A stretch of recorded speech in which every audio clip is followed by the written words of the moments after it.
सब माया निरंत निर्मल नाम है गुरुदेव रखाया निरंत निर्मल नाम है गुरुदेव रखाया।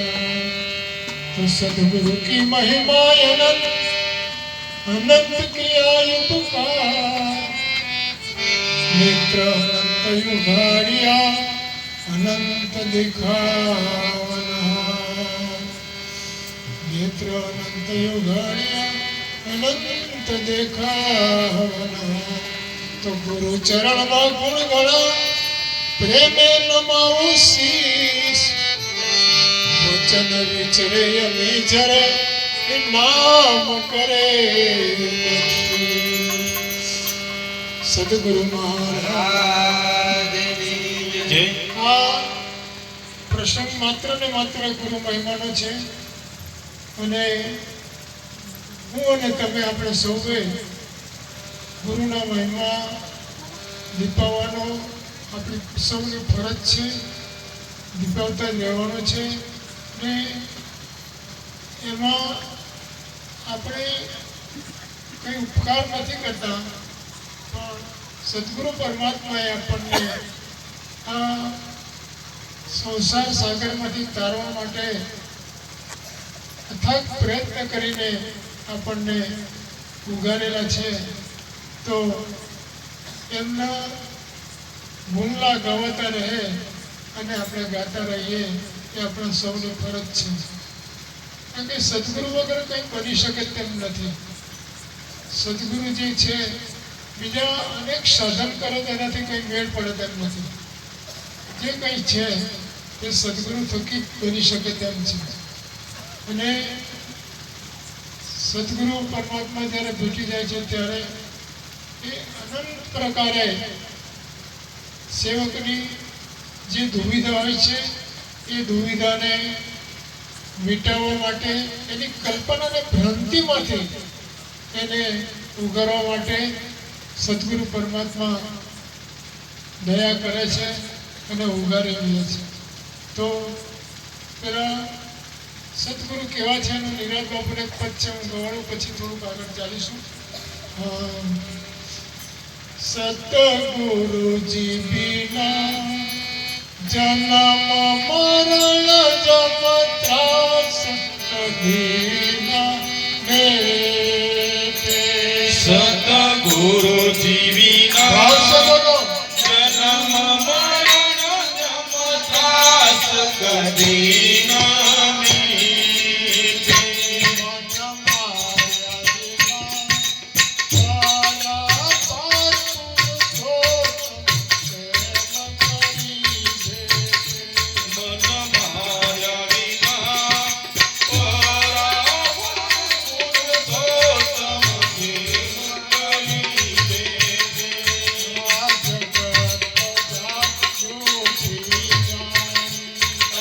જગત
તમામને જે ઉત્પત્તિ છે, જે 4 ખાંડ છે, એમાંના તમામ જેને લક્ષ 84 કહેવામાં આવે તેમાં તમામને જન્મ અને મરણનું દુઃખ મોટામાં મોટું વ્યાપેલું છે. દરેક જન્મે છે પછી એ ભૂલા પણ પડે છે, કેટલાક જિજ્ઞાસા જાગી જાય છે, તો એ સદગુરુ તરફ પ્રયાણ કરે છે. અને ત્યાં જો પ્રયાણ કરે તો એને આ જે મોટામાં મોટું દુઃખ છે એ દુઃખ હટાવવા માટે એને સહકાર સદગુરુ તરફથી મળી જાય છે. સદગુરુદેવ દયાળુ છે, એ દયા કરી દે છે અને એના બીજા જે કંઈ શરણ આવતા સુધીમાં જે કંઈ કાર્યો કરેલા હોય એને એ માફ કરીને પણ એને ઉગારવા માટેનો પ્રયત્ન સદગુરુ પરમાત્મા કરતા હોય છે. ત્યાં તન મન ને ધનને ન્યોછાવર કરવું પડે છે. તો સાચા અર્થમાં મનુષ્ય ક્યારે બને? આદ્યગુરુ શંકરાચાર્ય વિયોગ ચૂડામણીના 3જા શ્લોકમાં કહ્યું, દુર્લભમ તૈ મે વેત દેવાનુગ્રહ હેતુકમ મનુષ્યતમ મુમુક્ષુતમ મહાપુરુષ સંશ્રય. પરમાત્માની અસીમ કૃપાથી આ મનુષ્યનો અવસર પ્રાપ્ત થયેલો છે. તો પહેલા મનુષ્ય બનવું પડે. આ સંત કેટલી ઝીણવટથી સમજ આપે છે. હવે શરીર મનુષ્યનું છે છતાં મનુષ્ય કેમ નહીં? તો કે ના, મનુષ્યનું છે છતાં એના જે લક્ષણો છે એ લક્ષણોને મનુષ્યથી બહાર લઈ જાય છે. દારૂ પીતો હોય દારૂડિયો કહેવાય, જુગાર રમતો જુગાડીઓ કહેવાય, મોસારી તો માંસાહારી કહેવાય, એની દાનત હારીને તો લબાડ કહેવાય. આવી રીતે એના અનેક રીતે એની ઓળખાણ થતી હોય. તો સદગુરુ પરમાત્મા સાચા અર્થમાં મનુષ્ય બનાવે છે. પંચશીલનો ધર્મ એને આપી દે છે અને મનુષ્યને બનાવી દે છે. ત્યાં સુધી સાચા અર્થમાં મનુષ્ય બની શકતો નથી. મનુષ્યતમ મુમુક્ષુતમ પંચશીલનો ધર્મ આપીને મનુષ્ય પણ પ્રાપ્ત થયા પછી એને જિજ્ઞાસા જાગે છે કે આ શરીર નહોતો ત્યારે હું ક્યાં હતો? આજે આ દેહ દેખાય છે તો દેહ તે હું છું કે હું બીજો છું?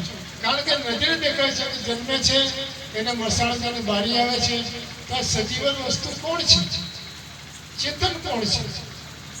એની જિજ્ઞાસા જાગે. તો જિજ્ઞાસા જાગે એટલે મુમુક્ષુપણું આવી જાય. તો હું કોણ ને હરિ કોણ એસી જપતા વાણ સદગુરુ કો શોધત ફિરે તાકો મુમુક્ષુ જાણ. એ સદગુરુને શોધતા ફરે અને એવા સદગુરુ પાસે પહોંચી જાય તો એવા મહાપુરુષ મળી જાય તો એને આ જે દુવિધા છે જન્મ ને મરણની મોટામાં મોટી, એ દુવિધા સદગુરુ પરમાત્મા મટાડી દે છે. સદગુરુ પરમાત્મા કોઈ એની બીજી કોઈ એને ઈચ્છાને માન આપતા નથી, માત્ર એને ઉગાડવા માટેનો જ પ્રયત્ન કરતા હોય છે. સદગુરુને એના પાછળ બીજો કોઈ લોક એને પરોપકાર કરવાનો ભાવ છે. પરોપકાર વચન મન કાયા સંત સહજ સ્વભાવ પગરાયા. એનો સ્વભાવ પરોપકાર કરવાનો છે.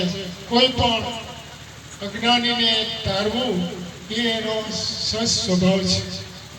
તો કરમણી ગામે દયાળદાસ કરીને એક મહાત્મા થયા. જન્માત હતા. એમણે આ સૃષ્ટિને આ ચર્મચક્ષુને જોઈ નથી, પ્રજ્ઞાચક્ષુ. પણ ભજનીક પણ એટલા બધા હતા કે ખૂબ ભજન ભાવમાં રહેવું, બધાને મુક્ત બનાવી દે ભજન કરતા. ત્યારે કોઈ અનુભવી પુરુષે કહ્યું કે દયાળદાસ તમે આટલું બધું ભજન કરો છો એ કરો છો, પણ જ્યાં સુધી તમે સદગુરુને ધારણ નહીં કર્યું ને ત્યાં સુધી આ બધું વ્યર્થ છે. માટે સદગુરુને ધારણ કરો. તે સદગુરુ શું કરે પૂછે છે કે સદગુરુ એવું કરે કે તમે કોણ છો એની ઓળખાણ કરાવી દે. તમારે કોણ છો, તમારું સ્વરૂપ કેવું છે, પરમાત્મા કોણ છે એની ઝાંખી કરાવી એને ઓળખાણ કરાવી દે. તો એ મને ક્યાં મળશે? એટલે એને કહ્યું કે ભાઈ આને માટે જાણવું હોય તો દેઠાણ ગામે નિરાતરામજી મહારાજ છે ત્યાં જાઓ, તમને આ વસ્તુનું ભાન કરાવી દેશે. હવે આંખે જોતા નથી, હાથમાં લાકડી લઈને નીકળ્યા છે, લોકોએ રસ્તો બતાવી આપ્યો કે આ રસ્તે ચાલ્યા કરજો, તમારા બેઠાણા આવી જશે. સદગુરુ કેવા છે? આ બનેલી ઘટના છે. સદગુરુ એટલા માટે કે તન કે જાણે મન કે જાણે, જાણે ચિત્ત કી ચોરી. સદગુરુને ખ્યાલ આવે કે મારી પાસે કોઈ આવે છે. નિરાંત બાપુ ઘોડી રાખતા હતા, એ ઘોડી પર બેસીને સમા જાય છે. દયાળદાસ આવી ગયા છે, ત્યાં ઘોડી પરથી ઉતરીને ભાઈ ક્યાં જાઓ છો? કે મારે દેઠાણ જવું છે. તો દેઠાણ તો દૂર છે, તમે આંખે દેખતા નથી તો આ ઘોડી પર બેસી જાઓ, દેઠાણ પહોંચી જવાશે. એમને કે કોઈ દયાળુ છે તો મને બેસાડે. ગાડી ઘોડી પર બેસી જાય છે, દેઠાણ લઈ જાય છે નિરાંત બાપુ. પછી એને ઉતારે છે, પાણી પાણી બધું એમ કરે. પછી પૂછે કે મને નિરાંત બાપુના ઘરે લઈ જાઓ. એમને ઓળખાણ કે ભાઈ નિરાંત તો હું જ હતો, હું જ તમને લેવા આવ્યો હતો. એટલે એમને આંસુની ધારા છલકી જાય છે. બાપુ તમે તો તમે કેમ આવ્યા અહીંયા? કે મને આવી એક પુરુષે વિનંતી કરી કે તમે આટલું ભજનિક છો, ભજન કરો છો, પણ તમે તમને ઓળખતા નથી, પરમાત્માની તમને પીછાણ નથી.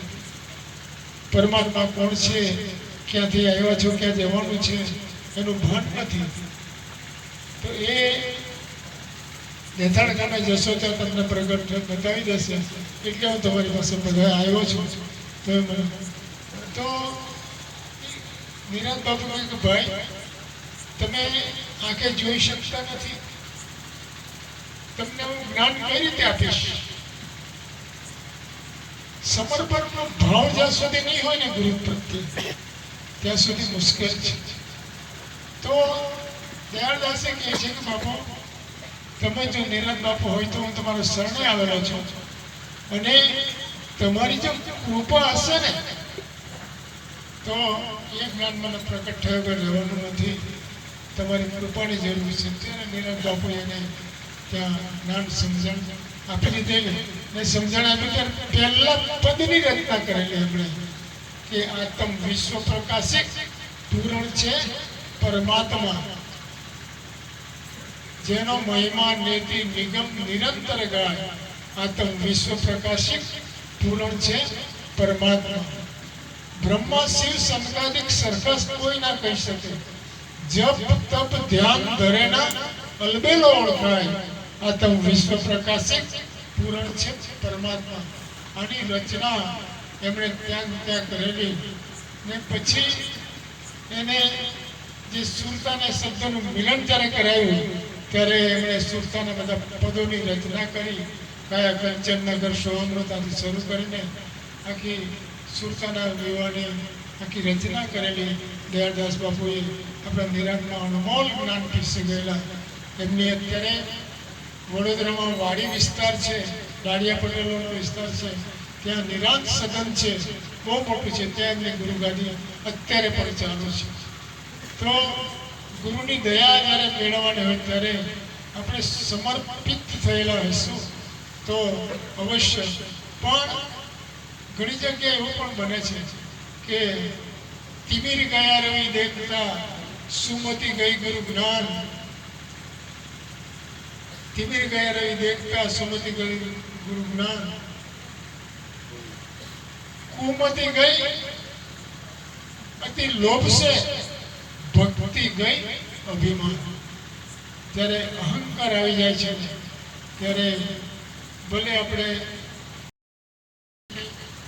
ભક્તિમાં જેવું ગણાય પણ આપણે એ રસ્તો ચૂકેલા હોય છે ત્યારે દયાળદાસ ને જ્યારે આ નિરાજ બાપુએ સુરતાને પરણાવી આપી સુરતાનું મિલન કરાવી આપ્યું ત્યારે એમણે એક પદમાં પણ કહ્યું સુગમ સુગમ સાંભળ્યો રે વાલો શીર સદગુરુ હોય તેને નિરાજ બાપુએ કહ્યું ત્યારે એ સાંભળ્યો જ્યારે સુરતા પરણી જાય છે ત્યારે શું કરે છે એને માટે દશરથ બાપુ કાયમ મોટે ભાગે બોલાવતા હતા એ પદને મહારાજે બોલાવીને દશરથ બાપુને પ્રગટ કરીને પછી વાણીને વિરામ આપવું છે સદગુરુ મહારાજ દશરથ રામ મહારાજની જય સાંભળિયાની સાથે રે સુરતા તો ઘેરો લે છે સાંભળિયાની સાથે સુરતા તો ઘેરો લે છે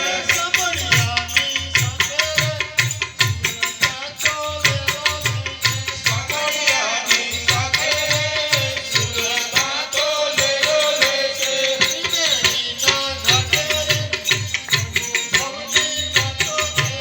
ત્રિવેણીના ઘાટે અનુભવની વાતો બેસે તારી દ્રષ્ટિ નવી સૃષ્ટિ ગુરુ વચનની અંગદૃષ્ટિ બીજું લોચન ખોલ્યો રે સુરતા તો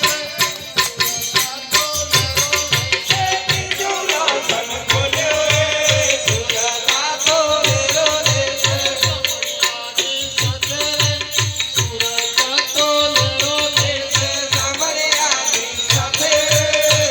સુરતા તો ઘેરો લે છે પરાપરથી આવે વાણી મોટા ભરે પાણી પ્રકાશરૂપી વાટે સુરતા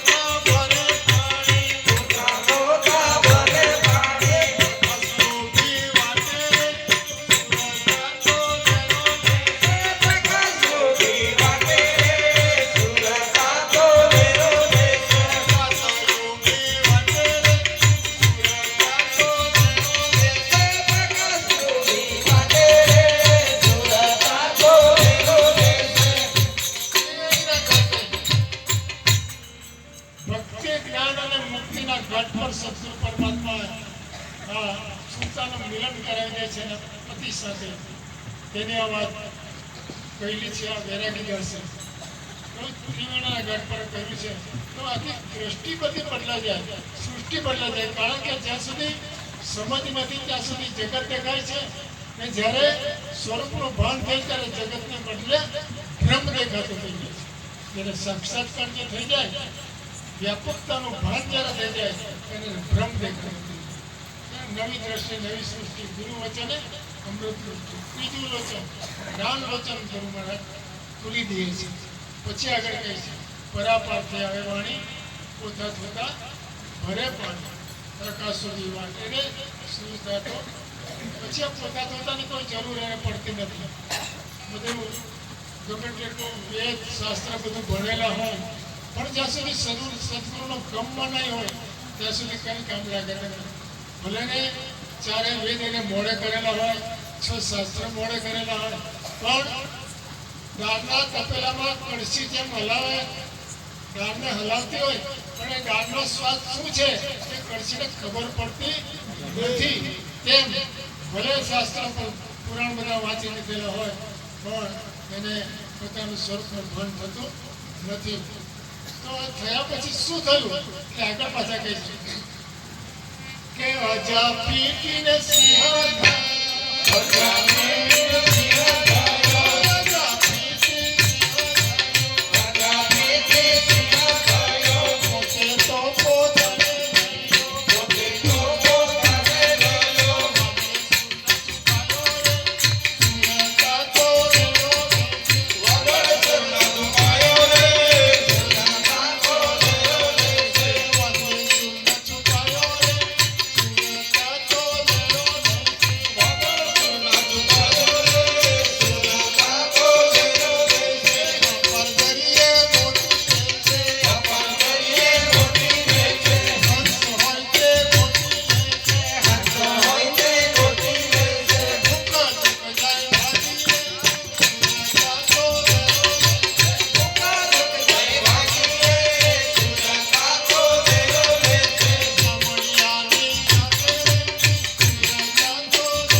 રહેતો હતો બાળપણથી એટલે એમ લાગતું હું બકરો છું.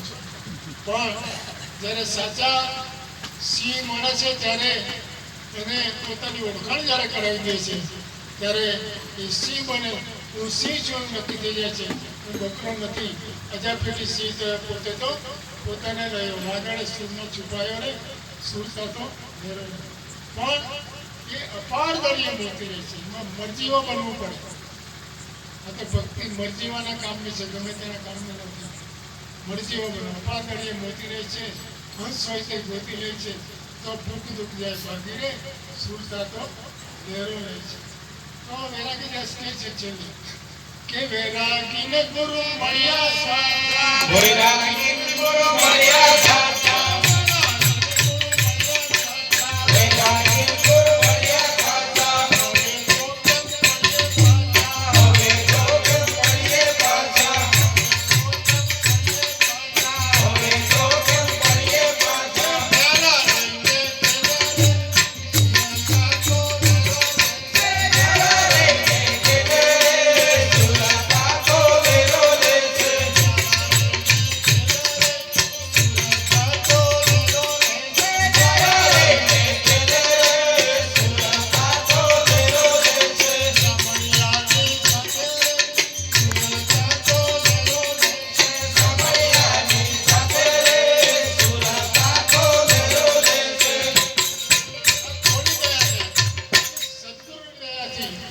આ વસ્તુ પ્રાપ્ત થઈ. બાકી સદગુરુની દયા નહીં હોય તો મેળ પડે તેમ નથી.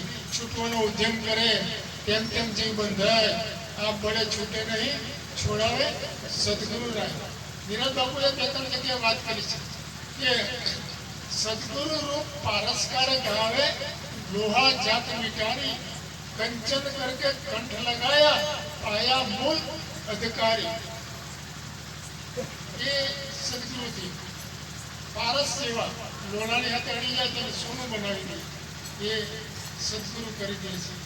સદગુરુ રૂપ ભ્રંગીકારક આવે કીરા જાત મિટારી છૂટક દઈને ચેતન કીના મૂળ ચલી ભ્રંગારી. ભમરી જેવી ભાવના છે એની સદગુરુની કે કીડાને એક ચટકો મારી દે છે ને એને પાક ફોડી નાખે છે ને એને વૃત્તિ કરી દે. ઉછેરથી એને ખેતર બનાવી દે. એવું આ સદગુરુ પરમાત્મા કદી થઈ જાય છે.